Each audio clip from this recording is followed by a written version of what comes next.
Hey, if you're new here, my name is Aaron at Unconscious Flow, and I mainly work with the unconscious mind and unconscious shadows to help transform a person's life in what or area of life. Quick introduction out of the way. I'm finally talking about what unconscious flow actually is. If you've been paying attention to the channel, you've seen that I've gone through a variety of different shadow work exercises, also informed by hypnotherapy, and there's some Hindu Buddhist lineages there too. And there's kind of amalgamation of that, and there's some more kind of general coaching topics. But the name Unconscious Flow is actually the whole philosophy of what this channel is about. So it's also what I work with my clients about too. So the first thing that you need to really understand, because we're just going to get straight into it, is this model. I can't remember where it's from. I didn't come up with it. I can't remember when it's from. And if you haven't heard this, and it's actually quite useful, it gives you granularity in the process of whatever you're going through, right? That sounds very vague, so let me break it down for you. Basically, when you're going towards something, when you're trying to get better at something, when you're trying to overcome something, when you're trying to heal something, you can put that into many different maps. One of the maps, which is most useful and which helps you understand most quickly where you are and actually how to get to the new stage, is this thing that I'm about to share with you. And it's this map about competence, right? So when we first start something, we are unconsciously incompetent at it, unless if you have a natural talent for something. This is kind of what people mean by talent or genius, where even though you've never done something before, you don't start at this level. This is what they're referring to, basically. And at this start, this is where a lot of people come to me with, but they don't come to me with the thing that they're unconscious about. Usually, because they're not aware of it. Usually what they come to me is another problem, which is in their awareness and which they know they're not good at, right? And then this unconscious stuff comes out as we start the whole coaching journey together, basically. And with something that you're unconsciously incompetent about, this is basically when there's something going wrong in your life and you're either, or it's not going optimally, shall we say, right? I was speaking like English isn't my first language, right? Yeah, so it's something where either it's not optimal or there's something going wrong in your life, and you're either not aware that it's going wrong or not aware that it's optimal, so you're just completely oblivious to it, or you are vaguely aware that there's something going wrong, but either you can't define it clearly, or you don't really know that there's another possibility of not being bad at it. So, a good example is someone who, let's say they were told they're bad at maths when they were at school, and now they just believe that they're bad at maths. But not only do they believe that they're bad at maths, the possibility that that could not be true is not even considered by them. That's what I mean by unconscious incompetence, right? And just by knowing that now, you can take this right now and apply it to your own life and start to see. And don't try and come up with specifics, because most likely it's going to end in something where you're not going to be able to see, most likely. However, there will be a few, or maybe there will be a few of you, which as soon as you hear this, you'll just be like, oh my God, I know exactly what this issue is. And it will basically relieve you a little bit of your blind spots. But most likely it's not going to do it. It's definitely not going to do it with all of them, most likely, which is why you need somebody else, somebody like a therapist, or somebody like a coach, or somebody even just like a friend who knows you very well, and also doesn't have the same blind spots as you.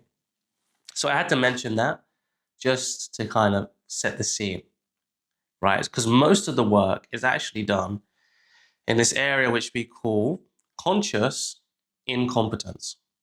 Okay, so you're aware of it. You're aware that you were told that you were bad at maths, and now that you've taken that on as an identity, and that awareness brings quite a lot of space, well, it doesn't actually solve the issue at present, which is you still believe that you're bad at maths, and there's nothing you can do about it.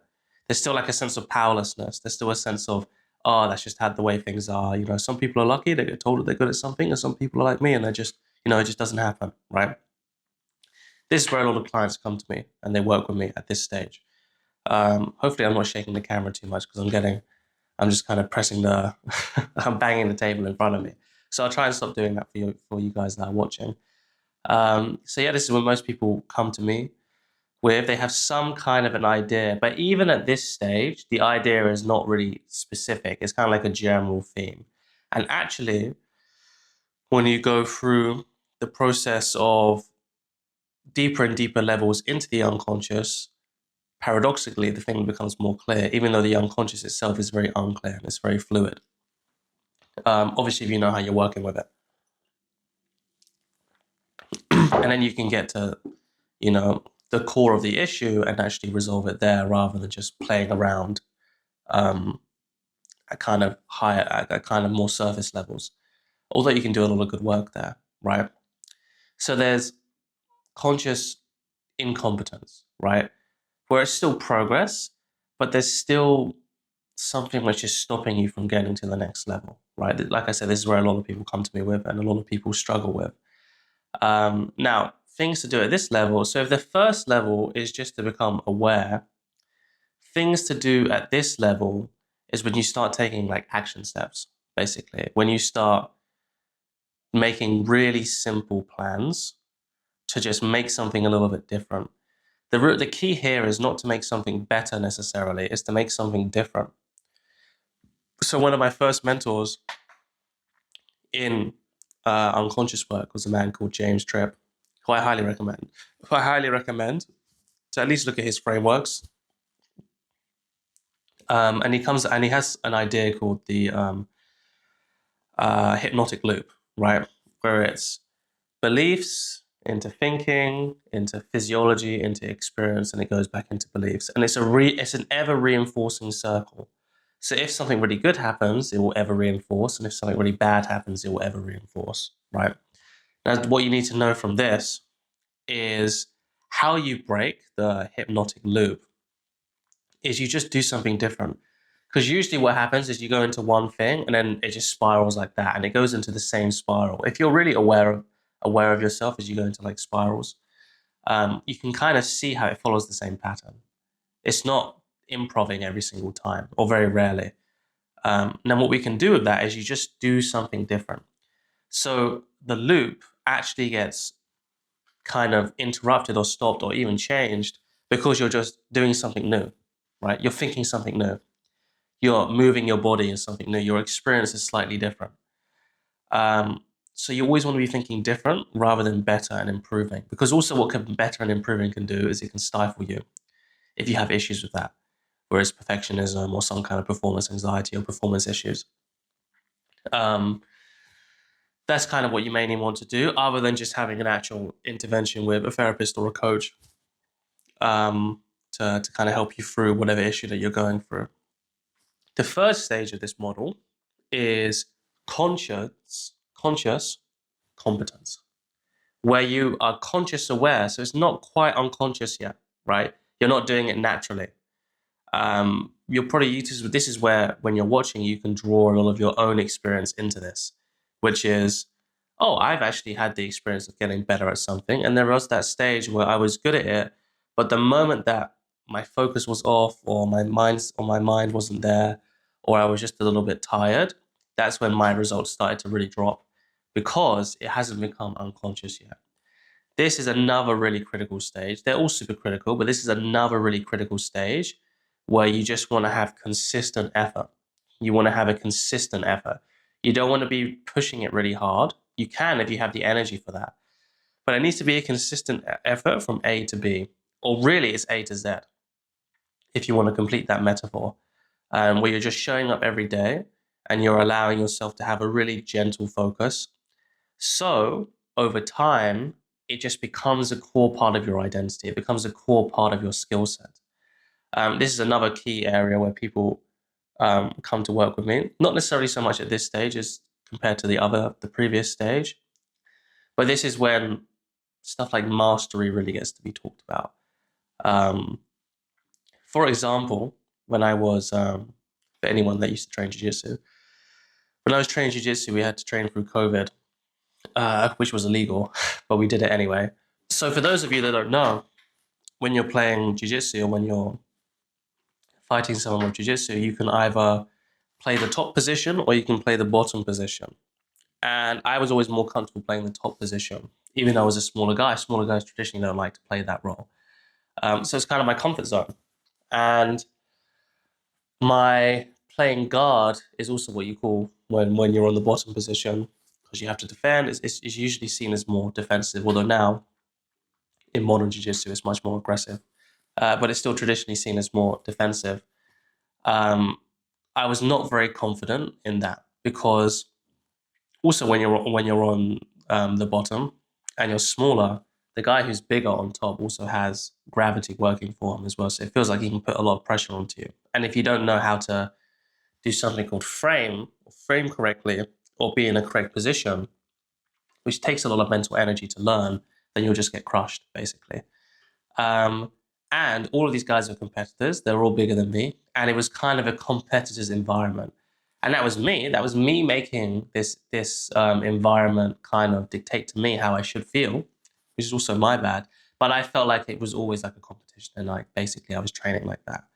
But me and my friend, a guy named Peter, one of my best friends from back in childhood, we decided collectively together. So we still had to lean on each other here.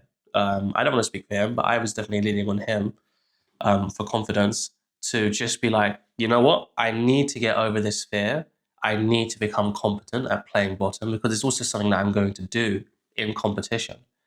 Um, so we just, for that whole year or so, just played defensive bottom. Even when I got on top, I would kind of do enough so I wouldn't lose any of my skills, but I would let the other person come back on top, right? And over time, I had to go through unconscious incompetence, conscious incompetence, which was tough. That was the majority of it. So the difference here is unconscious incompetence was I didn't even know I had this problem. Oh no, I'll be fine. Yeah, I don't have a problem playing guard, right? Because it's unconscious. I don't even know. Then this whole period was moving from unconscious incompetence and conscious competence into the next stage, which is unconscious incompetence. Now, obviously, there's lots of different stages to that. Like if I was to face a world champion, I definitely wouldn't feel like I was unconsciously incompetent, technically, but the actual mindset and frame around it, I wouldn't have a problem with anymore because I had to go through that period where I was just getting smashed every day and where everyone was, including myself, was having a big ego. Oh yeah, I beat this guy, and all that kind of stuff. And you would be the guy who everyone would know is just getting passed in training.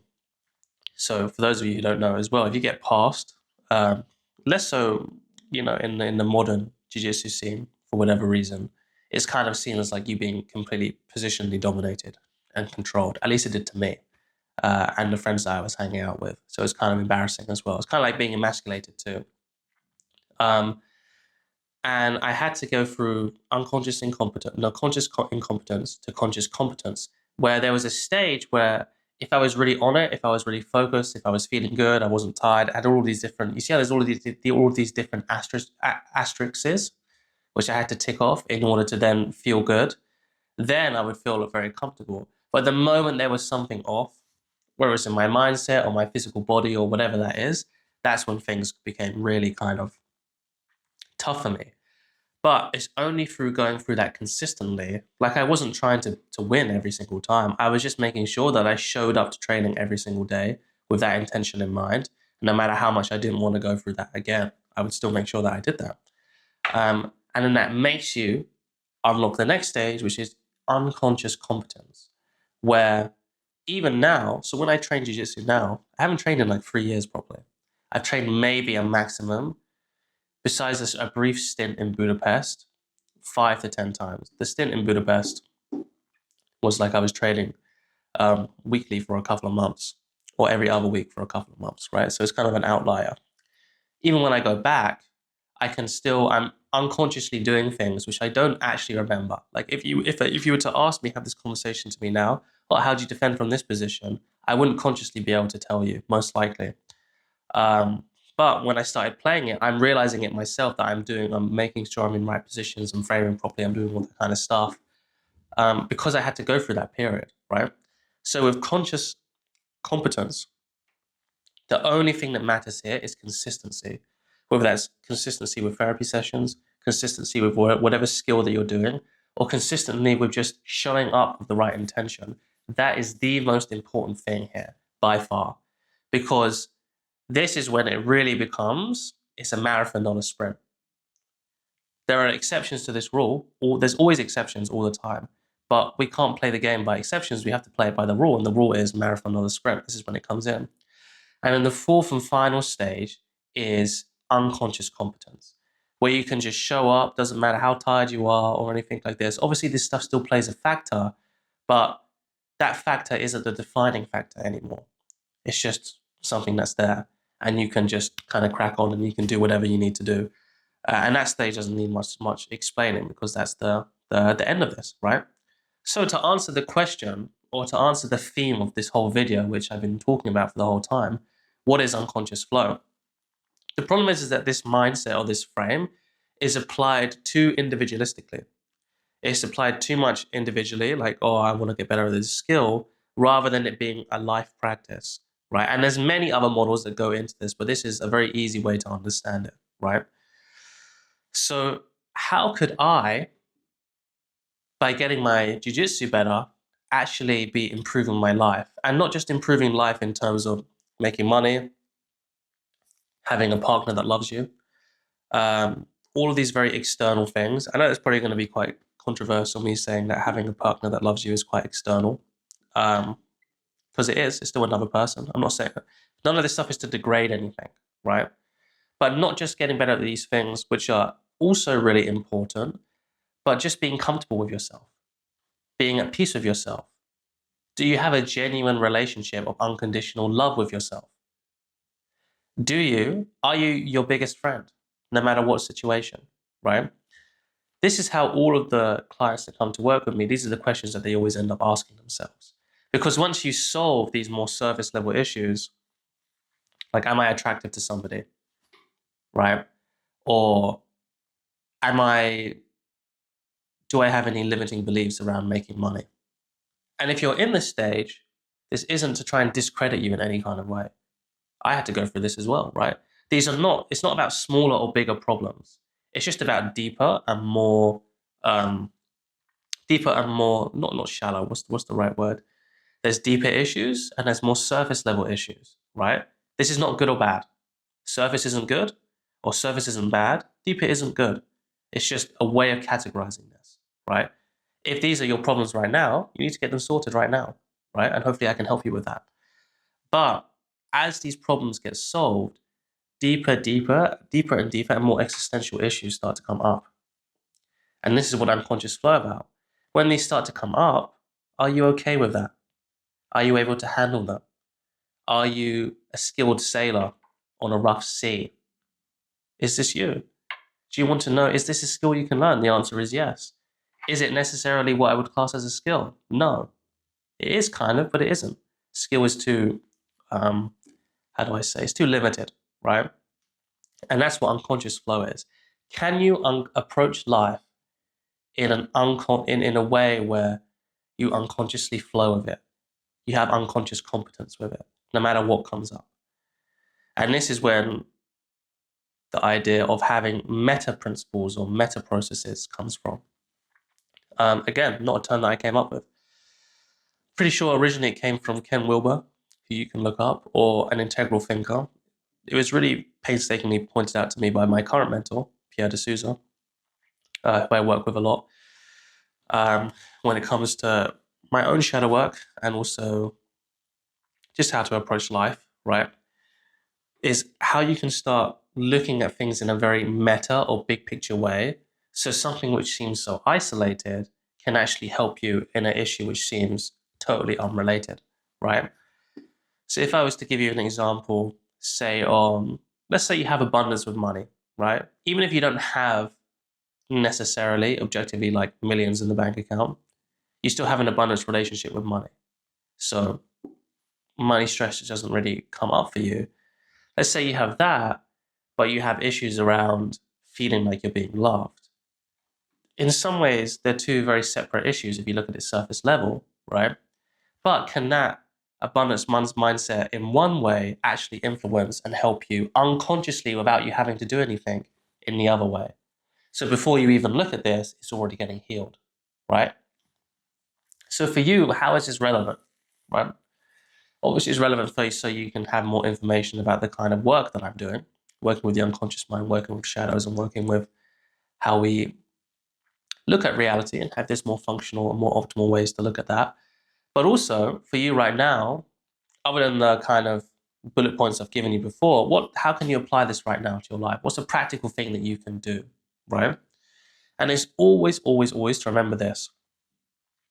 Humans organize through space and time. And we actually primarily organize through space first. This is why we have so many spatial metaphors for time. The middle of the week. Oh, it was back yesterday, or back in time. You know, all of these kind of things are how we organize stuff. So it's a kind of trick that you can, this is like a little trick that you can do when you need to get perspective on something. And when you're trying to link ideas to each other, is you metaphorically take a step back and you see the bigger picture, right? You see how this is all metaphors that I'm using right now? Doesn't actually make sense when you break it down, unless if you share the same way of organizing reality that all humans do, which is through space and through time, you know? So you can use that. It's super unconscious to you to use that, super unconscious language. It allows you to go into the unconscious mind a lot more, right? And we'll have videos about the unconscious mind after this because I want to demystify it, kind of do some reality checks around it. It's not like a mystical thing, which a lot of people think it is. It's also not hyper-rational either, which some people think it is either, which for some people think it is too. So you want to take a step back and you want to, with that step back, with that awareness that you've cultivated, because hopefully you're also doing a meditation practice alongside of this, you just allow that awareness to hold these two things, these two themes, or these three themes, or however many you can hold in that awareness, in that space. So this is your meditation object right now. And instead of thinking, how are these related, you allow that awareness to connect the two, right? This is a strictly non-doing thing. You're not thinking. You can use the mind as a separate exercise to use the mind to connect them. If you want to do that, go ahead. But you take a step back and you just allow the connection between these two to happen, which is, like how can, let's take the money and the being loved example. Are these really separate or are they the same thing? What this is building like a meta connections between different topics. So it takes away like barriers between different areas of life and just makes them into one. And when they're made into one, breakthroughs you've made in some areas of life can be used as resources to make in others, right? That is a bit more of an advanced exercise, okay? But I've been giving pretty basic stuff in the videos beforehand, so I figured I'll give you something a bit more advanced now. If you have any questions with that in what I just described or anything about this video, then the comment section below is where you should be asking me, because that's where I'll give you some free coaching, basically, some free feedback when I have the time. If this is something which you really interested in and you want to find out more, then I have my Calendly link below where we just have a 20-30 minute chat about where you are, your goals, and how I can help you with what you want to do. And if you're not ready for that, then this is my YouTube channel. You can keep watching for free. And if you enjoy the videos, you can like and subscribe. But other than that, this is kind of an overview of what unconscious flow is. I'm glad that you took the time to watch this, and have a good day.